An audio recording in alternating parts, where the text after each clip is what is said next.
Com licença. Com licença. Com licença. É, com licença. Welcome to Mark Medley's Everything Disney. Oi, puxa.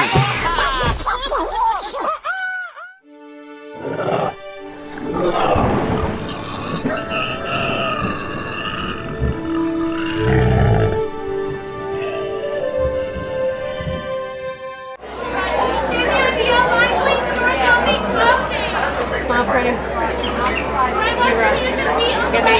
Look at your mother.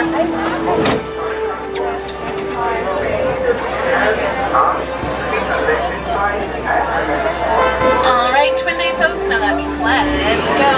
Alright, well, jumbo everyone. Jumbo folks, jumbo, and welcome to Kilimanjaro Safaris.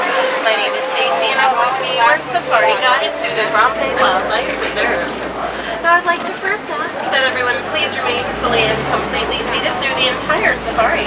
Now, this does include children, grown-ups, and anyone in between. Very small children are more than welcome to be seated on your lap. However, if a child is on your lap, they do have to stay there the whole safari. That does also mean that there is no trading seats, passing kids around, or standing in laps. And please do not lift any little ones into the air or out of the truck, as that does not count as staying fully seated. Make sure to keep your hands and arms inside the vehicle at all times. We are going through a little bit of rough brush. Some of those bushes do have long thorns, and make sure to hang on to any loose articles.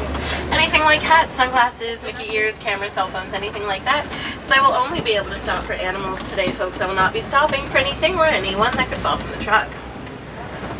Now, if you do look straight above you, you'll notice your animal spotting guide. That's going to help identify some of the animals that we're going to get to see today. Now, we may not get to see every single one just due to migration and sleeping patterns, but we usually have pretty good luck. Now, this first stop is called the Little Atiri Forest, and if you take a look up there to your right-hand side, there's a beautiful okapi on the hill. You'll notice their lovely striped legs. Those stripes often get them mistaken for being zebra-ish, however, the okapi is the only living relative to the giraffe. Up here to the left-hand side, these are the greater kudu. The greater kudu are one of the tallest of the antelopes, reaching over 5 feet tall at the shoulders. These ones here are females, as they don't have the same spiraling horns that the male counterpart has. That's a southbound view of a northbound copy.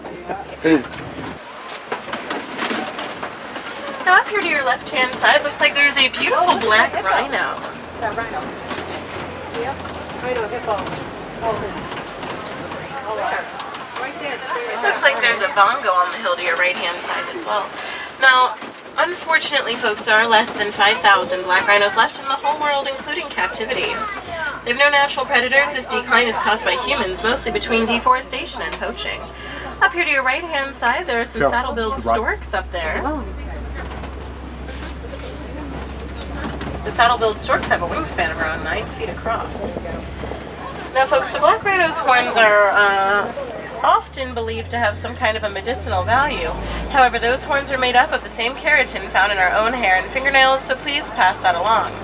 Up here to your right-hand side, these cinnamon-colored creatures are called the bongos. The bongos are considered to be the ghosts of the forest because they are very rarely seen and they're very quiet when maneuvering through the brush. Both the male and female bongos have horns. The female horns will cross over at the very top, while the males will stay parallel. Alright, now we are going to make our way into the Safi River next. The Safi River is home to animals like the Nile crocodile and the hippopotamus.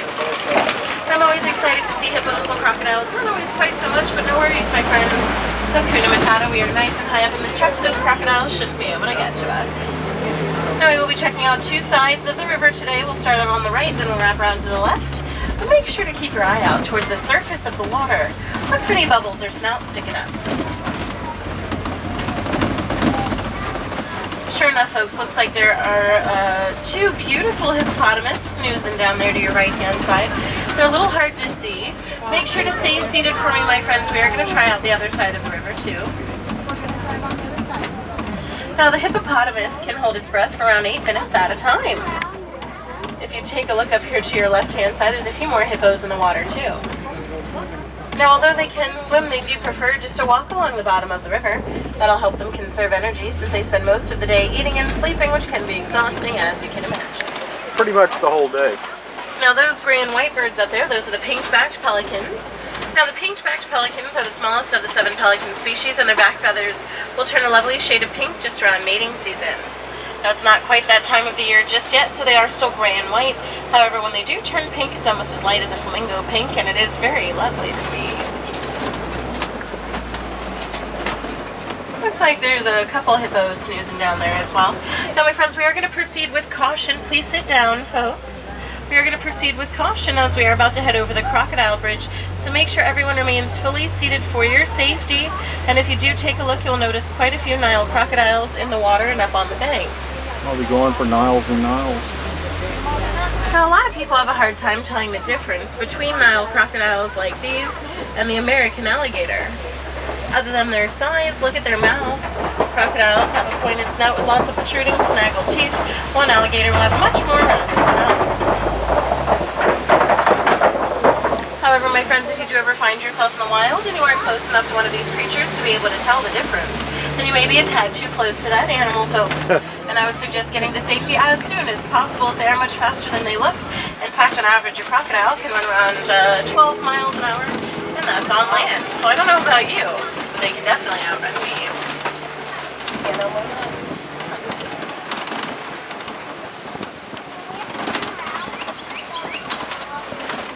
Now we are about to enter the savanna, but first look at this lovely tree to your right-hand side. This is called the baobab tree. The baobab tree is nicknamed the upside-down tree, for if you take a look, it looks a little bit like someone flipped a tree right over, but that's not quite the case. Now the baobab tree is also called the tree of life because of its ability to retain water in its massive trunk. To help it do that, that tree only has leaves for about 3 months out of the year, but it must be doing something right considering those trees will live to be well over 1,000 years old. So whatever they're doing a great job. Now here we are in the savannah. Now since animals are free to roam around as they please, you never know who you're going to see and when. Now I of course have only one set of eyes. If you do happen to notice something that I do not, please feel free to shout it out and I'll help you identify that animal. Or if you already know the name of it, feel free to shout that out as well. And of course you can use your animal spotting guide.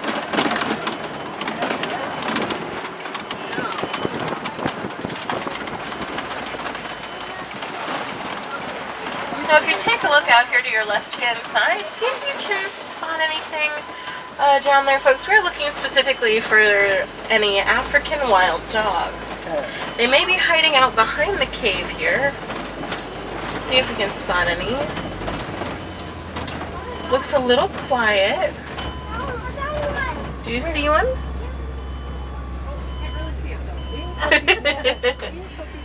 Looks like they may be snoozing.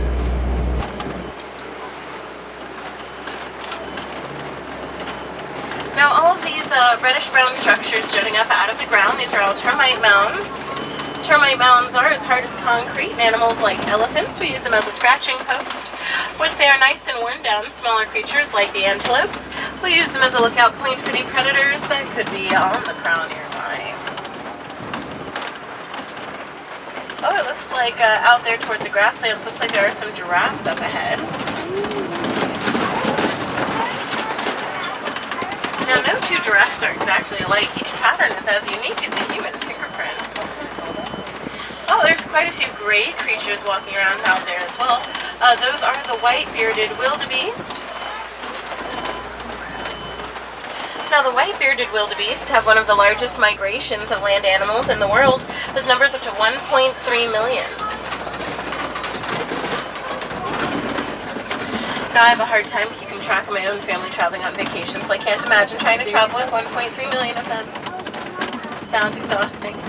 Now, all those teeny tiny antelopes up there on the hill, those are called the Springbok.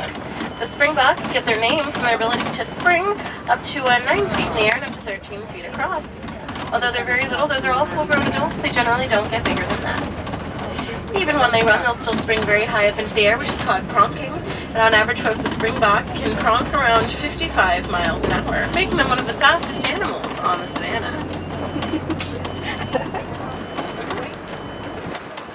Yep, all the animals that you'll see today are real.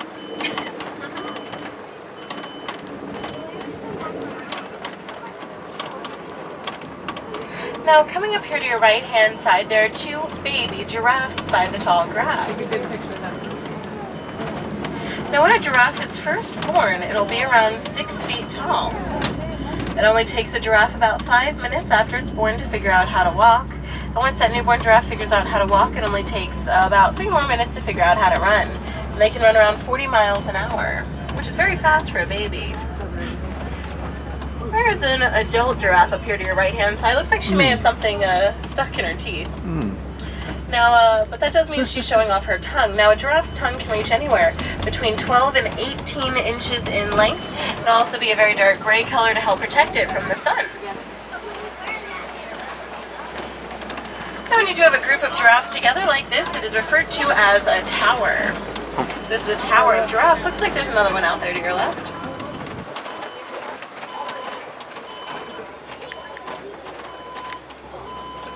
Now, we as humans, we actually have something in common with all these giraffes. Now, it is our necks, which may seem a little weird, but both humans and giraffes have 7 vertebrae in their necks. Theirs will be just a little bit larger than ours, as you can imagine, going from this big to this big.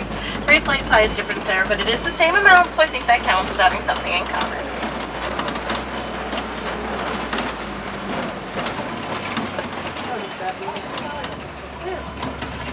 Oh, in the trees. Coming down. Oh, What is it? a monkey. Now, let's see.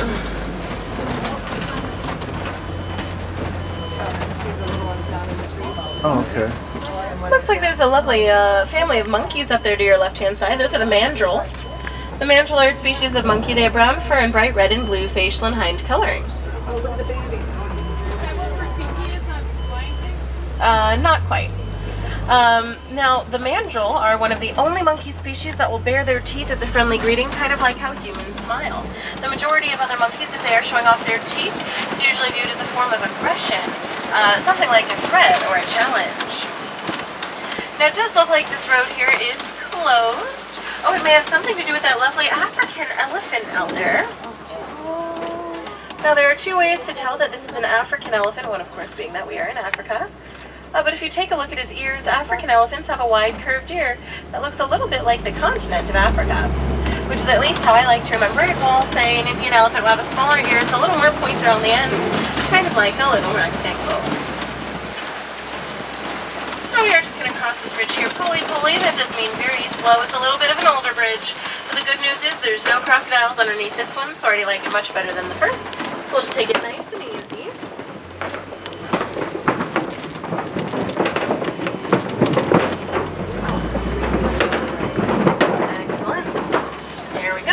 Now, the good news is where there is one elephant, the rest of the herd is usually not too far behind.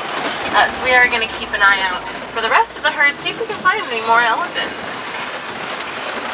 Now, if you do take a look out here to either side, you will notice quite a few tusk marks in the red clay walls. Now, elephants, like the one that we just saw, they will eat small amounts of red clay.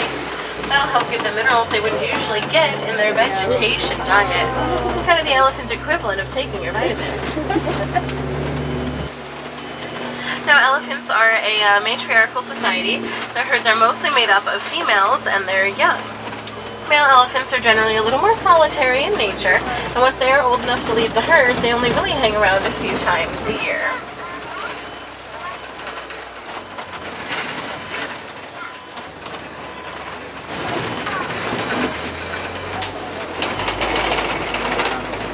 Now, unfortunately, the wild African elephant population is declining very rapidly every single day, by around 90 elephants lost a day. Now, this isn't only due to poaching, it's also due to things like deforestation and land development. It's loss of habitat. Folks are running out of space to live and resources to survive on. In fact, right now in Africa, the land is being heavily mined for a mineral called coltan. Coltan is found in small electronics, things like cell phones, cameras, laptops, tablets, and other things like that. So please consider recycling your old electronics when you're done with them. Just by helping put a little bit of that coltan back in a cycle can help reduce the need for mining in Africa and can help save what's left of the habitats. But these beautiful animals, every little bit does help.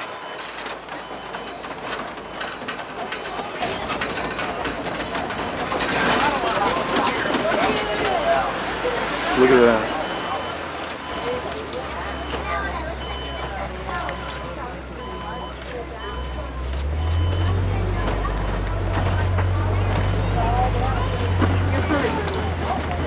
Alright, now these are the greater flamingos. The greater flamingos are one of the tallest of the flamingo species, reaching around 3 feet tall. Now when a flamingo is first hatched, it will be gray and white in color. It takes them about a year before they really grow into that pink plumage, which is caused by the amount of keratin in the food that they eat. Now, flamingos can be found on every continent in the world except for Antarctica. But I don't really blame them for that one. So when you do have a group of flamingos together like this, it is referred to not as a flock, but as a flamboyance. That is a flamboyance of flamingos.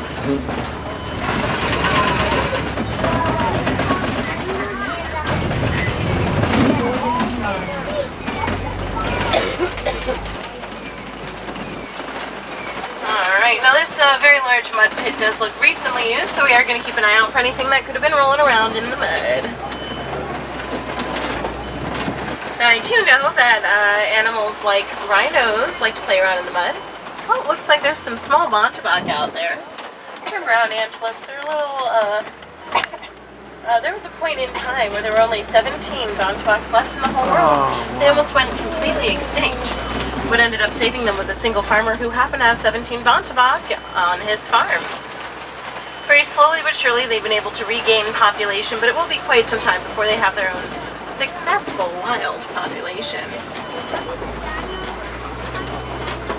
Now coming up here on the hills to your left-hand side, see if you can spot anything like cheetahs up on the hill. They tend to blend in very well with the fallen leaves.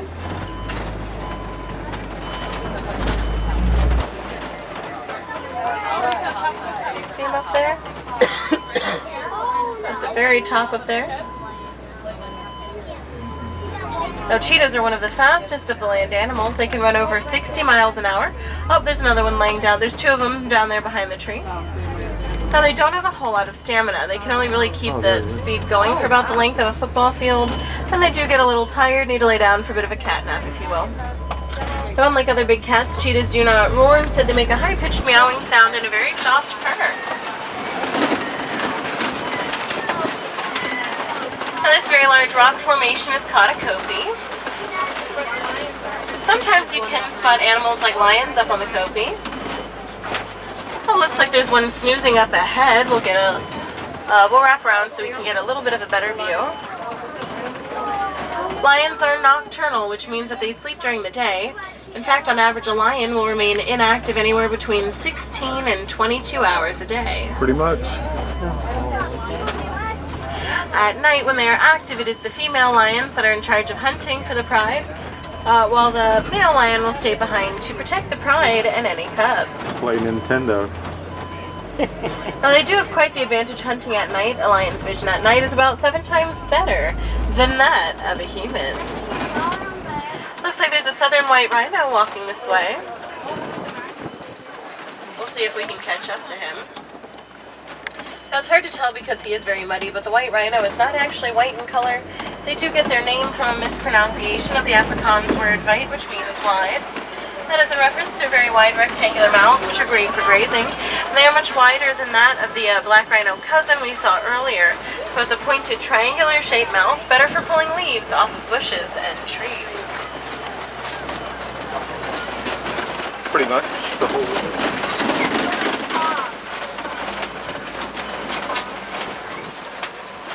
Looks like there's 2 more bonteboks up ahead. Let's see if we can get another look at those rhinos.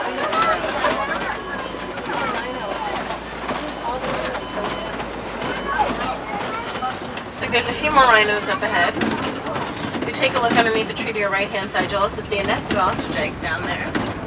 Those eggs can weigh around 3 pounds each, and the shells are strong enough to withstand about 200 pounds of weight on top of them without cracking.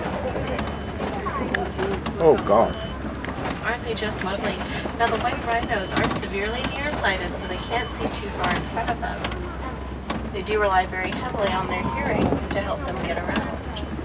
That's so cool, yeah.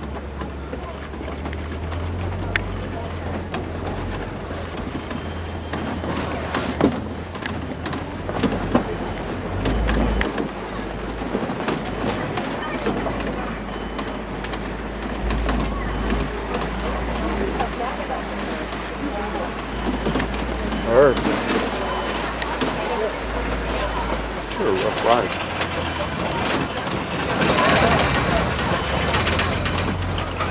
Now this is Magadi Glen. It is a little bit of a quieter area, but we'll just see if we can find anything. There's not usually a whole lot of animal movement.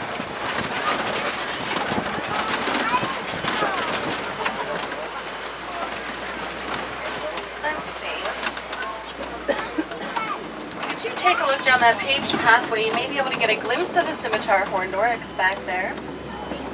Now the scimitar horned oryx is named after the Middle Eastern sword, the scimitar, which has a curved blade, kind of like their lovely horns. Now they are generally a desert-dwelling creature. They can go several months without even a single drop of water.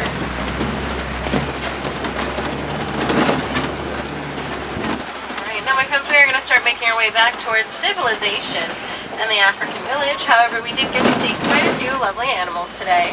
Did you folks have any favorites that you got to see? I like the rhinos. Rhinos.